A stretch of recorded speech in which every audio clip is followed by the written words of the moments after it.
ఓం గం గణపతయే నమః. ఓం గురవే సర్వలోకానాం భిషజే భవరోగిణాం నిధయే సర్వవిద్యానాం శ్రీ దక్షిణామూర్తయే నమో నమః. సింహరాశి. సింహరాశి వారికి మే 15వ తేదీ నుంచి జూన్ 15వ తేదీ వరకు కూడా ఈ నెల రోజులు కూడా మాసాంతము. వీరి యొక్క జన్మరాశ్యాధిపతి అయినటువంటి సూర్యభగవానుడు మరి ప్రతి నెలా కూడా ఒక్కొక్క రాశిని స్పృశిస్తూ సంచరిస్తూ ఈసారి వృషభ రాశిలో సంక్రమణం చేస్తూ వీరి యొక్క జన్మరాశికి కర్మస్థానమైనటువంటి 10వ స్థానంలో అడుగుపెట్టడం చాలా చాలా చాలా విశేషమైనటువంటి యోగంగా మనం చెప్పుకోవాలి. అట్లాగే వీరు అనుకున్నటువంటి సమస్త కార్యాలలో ముందడుగుపడటము, ఉద్యోగం ద్వారా మంచి ఆర్థిక ధనలాభాదులు కలగటం, వీరికి అనుకున్నటువంటి ఉద్యోగము లభించటము, దాని ద్వారా కుటుంబంలో మంచి ఆనందకరమైనటువంటి యోగము కలగటము, కుటుంబంలో వాళ్ళు వీరిని ప్రోత్సహించటం. అట్లాగే సింహరాశి వారికి దశమంలో ఉన్నటువంటి ఈ సూర్య భగవానుడి వలన కుటుంబంతో పాటుగా వీరు చేసేటటువంటి వృత్తి ఉద్యోగ వ్యాపారాదుల్లో కీర్తి ప్రతిష్టలు ఒక రకంగా చెప్పాలంటే ఆకాశాన్ని అంటుతాయి. అంతటి గౌరవ మర్యాదలు, కీర్తి ప్రతిష్టలు గవర్నమెంటు ప్రభుత్వం ద్వారా మంచి ఎన్నో రకాలైనటువంటి అవార్డ్స్ అందుకునేటటువంటి వాళ్ళు, ముఖ్యంగా క్రీడాకారులు కానీ, సినిమా యాక్టర్స్ కానీ, రాజకీయ నాయకులకైతే కనుక ఇది మంచి పోర్ట్ఫోలియోని ఇచ్చేటటువంటి యోగంగా చెప్పుకోవచ్చు. ఎందుకంటే బుధుడు కూడా అక్కడ ఉండటం బుధాదిత్య యోగంగా భావించాలండి. కేంద్రంలో రవి మరియు వీరికి సింహరాశి వారికి ధనాధిపతి లాభాధిపతి బుధుడు ఈ నెలాఖరు వరకు కలిసి ఉండడం ద్వారా ఉద్యోగంలో వీరు పడ్డటువంటి శ్రమకి తగినటువంటి కృషి, వీరు చేసినటువంటి కృషి, వీరికి ఉన్నటువంటి అడ్మినిస్ట్రేషన్, వీరికి ఉన్నటువంటి సమర్థత, వీరికి ఉన్నటువంటి సోల్ ఎనర్జీ, ఆత్మస్థైర్యము, ధైర్యము, ఇవన్నీ కూడా కలిసి వచ్చేటటువంటి రోజులు ఈ సింహరాశి వారికి. ఇవన్నీ ఉన్నాయి అంటే మరి ధనకారకుడు, వాక్కుకారకుడైనటువంటి బుధుడు కూడా అక్కడ ఉండటం ద్వారా చక్కటి ధనలాభం కలుగుతుంది. అట్లాగే బుధుడు ఈ నెలాఖరు 29 తర్వాత లాభస్థానంలోకి వచ్చినప్పుడు ఇంకా చక్కటి వైభవోపేతమైనటువంటి ఆర్థిక ధనలాభాదులు, స్నేహితుల వలన సహాయం అందుతుంది, బంధువుల్లో మీ కీర్తి ప్రతిష్టలు పెరుగుతాయి, బంధువులు మీకు సహకరిస్తారు, మీ యొక్క మాటకి కొంతమంది వ్యాపారస్తులకైతే కనుక వ్యాపారంలో విపరీతమైనటువంటి లాభాలు కలుగుతాయి, మంచి ఆకర్షణ పెరుగుతుంది. అట్లాగే సింహరాశి వారికి పెద్ద పెద్ద పోర్ట్ఫోలియో ఉన్నటువంటి వాళ్ళతో పరిచయాలు ఏర్పడతాయి, వాళ్ళ వలన లాభాలు కలుగుతాయి, వ్యాపారంలో వృద్ధి కలుగుతుంది, వ్యాపారంలో పెట్టుబడులు పెరుగుతాయి. అట్లాగే చదువుకునేటటువంటి విద్యార్థులకి కూడా మంచి అవకాశాలు లభిస్తాయి సూర్యుడి యొక్క దృష్టి పడటం ద్వారా.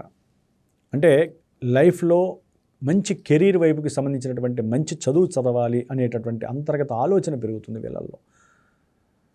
కాబట్టి సింహరాశి వారికి ఈ జూన్ 2 వరకు కూడా గురుగ్రహము ధనకారకుడైనటువంటి, సంతానకారకుడైనటువంటి, కుటుంబ వృద్ధిని, వ్యాపార వృద్ధిని కలుగజేసేటటువంటి మరి ఈ యొక్క గురు భగవానుడు జూన్ 2 వరకు కూడా లాభంలో ఉండి శుక్రుడితో పాటుగా కలిసి జూన్ 8 వరకు కూడా అక్కడే ఉంటాడు. కాబట్టి ఈ గురు మరియు శుక్రుడు ఈ యొక్క 2 గ్రహాల యొక్క యోగము అత్యంత అద్భుతమైనటువంటి లాభసిద్ధిని కలుగజేస్తుంది సింహరాశి వారికి. ఏదైనా సరే వీరు చేసేటటువంటి ప్రయత్నాలు, చదువుకునేటటువంటి విద్యార్థులకి ఉన్నతమైనటువంటి విద్యలందు ఆసక్తి ఉండి మేము ఈ చదువుకొని విదేశాలకు వెళ్ళాలి, లేకపోతే విదేశాల్లో ఉన్నటువంటి వారికి మంచి ఉద్యోగ లాభాదులు కలగటము, దాని ద్వారా చక్కటి ఆనందకరమైనటువంటి భోగభాగ్యాదులు, వాహన ప్రాప్తులు కలగటము, సుఖ సౌఖ్యాదులు కలగడం, కొంతమందికి వివాహపరమైనటువంటి యోగం కలగటం, కొంతమందికి ఆస్తులు, పిత్రార్జిత మాత్రార్జిత ఆస్తులకి సంబంధించిన విషయాలలో మంచి ధనలాభం చేకూరటము, దాని ద్వారా ఆహ్లాదకరమైనటువంటి ప్రాంతానికి భార్యాబిడ్డలతో కలిసి, కుటుంబంతో, కొంతమంది స్నేహితులతో కూడా కలిసి వెళ్ళటం, ఇలాంటి ఎన్నో సుఖాలు సౌఖ్యాలు కలిగే అవకాశం కలుగుతోంది. అయితే సింహరాశి వారికి గురు భగవానుడు జూన్ 2 తర్వాత ఈ యొక్క కర్కాటక రాశి ఉచ్చస్థితిలోకి వచ్చినప్పుడు వీరు గనక సరైనటువంటి చదువుకునేటటువంటి విద్యార్థులు నూతన ఆవిష్కరణల యందు సరైనటువంటి దృష్టి పెట్టినట్లయితే విదేశాలలో వీరికి మంచి అవకాశాలు, గుర్తింపు లభించే అవకాశం ఉంటుంది. కానీ ఆయన 12లో ఉండడం ద్వారా కొంచెం డైవర్ట్ అవుతుంది, జాగ్రత్తగా ఉండండి. అట్లాగే సింహరాశి వారు ఏదైనా గృహాన్ని కనుక నిర్మించేటటువంటి అవకాశం ఉంటే ఏదైనా ఒక స్థలాన్ని కొనాలన్నా దానికి కూడా ధనాన్ని ఖర్చు పెట్టే అవకాశం కలుగుతోంది. అట్లాగే కొంతమందికి సంతానపరమైనటువంటి అభివృద్ధి కూడా కనపడుతోంది. సంతానానికి వారు చదువుకున్నటువంటి చదువుకి అకస్మాత్తుగా మరి విదేశాలలో ఉన్నా ఇక్కడున్నా దాని పరంగా సంతానపరంగా కొంచెం ధనాన్ని నష్టపోయే అవకాశం. మరి చదువుకున్న చదువుకి బ్యాంకుల్లో రుణాలు తీర్చాలంటే ధనాన్ని నష్టపోవాలి సింహరాశి వారు, తప్పదు. ఇవన్నీ జూన్ 2 తర్వాత యాక్టివేట్ అవుతాయి. కాస్త అప్పుల పరంగా కూడా కొంచెం ఇబ్బందులు తలెత్తే అవకాశం ఉంటుంది. అప్పులు తీర్చేసేయాలనేటటువంటి స్వయం ప్రతిపాదికతో వాళ్ళు ముందుకు వెళ్తారు. అవసరమైతే వాళ్ళకున్న కొంత ఆస్తిని అమ్మైనా సరే ఆ అప్పులు తీర్చేయాలనేటువంటి దృఢ సంకల్పంతో ఉంటారు. అకస్మాత్తుగా తల్లిగారి యొక్క ఆరోగ్యము క్షీణించటము, దాని ద్వారా ధనము కొంచెం నష్టపోవటము, పుత్రవాత్సల్యము అనేటటువంటిది కొంతమందికి దూరం అయ్యే అవకాశం కూడా లభిస్తుంది. కాబట్టి వీరు కంపల్సరీ ఈశ్వరాభిషేకం సింహరాశి వారు చేయటం ద్వారా సంతానపరమైన సమస్యలు రావు, ఆర్థికంగా ఆకస్మికంగా ఇబ్బందులు అనేవి పడకుండా ఉంటారు. వాహన ప్రమాదాలు కూడా జరగడానికి కొంత అవకాశాలు ఉన్నాయి, జాగ్రత్తగా ఉండాలి. కొత్త వాహనం కొంటారు, ఆనందంతో ఉంటారు. ఆ ఆనందంతో చక్కగా ఎక్కడికన్నా వెళ్ళేటప్పుడు తెలియకుండానే వీరికి కొంత ప్రమాద సూచనలు కనిపిస్తున్నాయి. జాగ్రత్త పడటం చాలా మంచిది. ఆకస్మికంగా ఒక్కోసారి విదేశాల నుంచి చక్కటి ధనము సంతానం ద్వారా లభించడం ద్వారా సింహరాశి వారికి మంచి గృహాన్ని కొని గృహప్రవేశం చేసే అవకాశం కూడా లభిస్తుంది. కాబట్టి ఈ విధంగా ఈ యొక్క గురువు 12లోకి వచ్చిన చక్కటి అనుకూలమైనటువంటి భావనలు కలుగుతున్నాయి. సింహరాశి వారికి ముఖ్యంగా భార్యాభర్తలు పరంగా కొంచెం జాగ్రత్తగా ఉండాలి. వీరికి రాహుకేతువుల యొక్క దోషము ఉండటము, సర్పదోష ప్రభావము, అష్టమ శని దోష ప్రభావము, దానికి తోడు 12లో ఉన్న గురువు వాళ్ళని చూడటము. అంటే సంఘంలో వీరికి ఉన్నటువంటి కీర్తి ప్రతిష్టలు, భార్యాభర్తల మధ్యలో వారికి ఉన్నటువంటి, అంటే ఎవరైనా ఉద్యోగం చేస్తున్నారనుకోండి, లేకపోతే భార్యాభర్తలు ఎవరికైనా వ్యాపారం ఉంది, వారి యొక్క ధనాన్ని వీరు ఖర్చు పెట్టడం ద్వారా కుటుంబంలో వీరి మధ్య సౌఖ్యత తగ్గిపోయే అవకాశం ఉంటుంది సింహరాశి వారికి. కాబట్టి అష్టమ శని మృత్యుదోషాన్ని కలుగజేస్తుంది. ఎంతో అంటే ఉద్యోగం వచ్చినట్టే వస్తుంది సూర్యుడి వలన, శని యొక్క దృష్టి పడటం ద్వారా వీరికి ఉన్నటువంటి ఎక్కడో చిన్న నెగిటివ్ ఇంపాక్ట్ వలన ఆ ఉద్యోగంలో వీరికి సమస్యలు రావటం, అట్లాగే వీరి కింద పనిచేసేటటువంటి వాళ్ళ ద్వారా వీరి యొక్క ఉద్యోగంలో వీరికి మానసికంగా స్థిమితం లేకుండా చేయటం, ధన నష్టం కలుగజేయటం, పెద్ద పెద్ద ఆఫీసర్స్ చేత వీళ్ళు ఆకస్మికంగా మాటలు పడటము, సంఘంలో కీర్తి ప్రతిష్టలు తగ్గేటటువంటి అవకాశము ఈ అష్టమ శని దోషం వలన కలుగుతోంది. అట్లాగే కుజుడు సింహరాశి వారికి కుజగ్రహము మే 11వ తేదీ నుండి సొంత రాశిలోకి రావడం ద్వారా కాస్త ప్రయాణాల యందు జాగ్రత్త వహించండి. తండ్రి గారి యొక్క ఆరోగ్యం జాగ్రత్త. చదువుకునేటటువంటి విద్యార్థులకు ఉన్నతమైనటువంటి విద్యలందు ఆసక్తి పెరుగుతుంది. దానికోసం ఏదో ఫాస్ట్గా చేసేయాలని చేసేస్తారు. కొంచెం జాగ్రత్త, బోర్లా పడే అవకాశాలు ఉంటాయి. మీ నాలెడ్జ్ని, మీ యొక్క ప్రణాళికల్ని కొంచెం కంట్రోల్ చేసుకోండి. అతి ఆవేశం మంచిది కాదు. కొంత ఈ యొక్క సింహరాశి వారికి ప్రయాణపరమైనటువంటి విషయాల యందు జాగ్రత్తలు తీసుకోవాలి. ఆర్థిక నష్టము, ప్రయాణ నష్టము, యాంత్రికపరమైనటువంటి సమస్యలు కూడా కలగడానికి అవకాశాలు ఉన్నాయి. జాగ్రత్తగా ఉండాలి.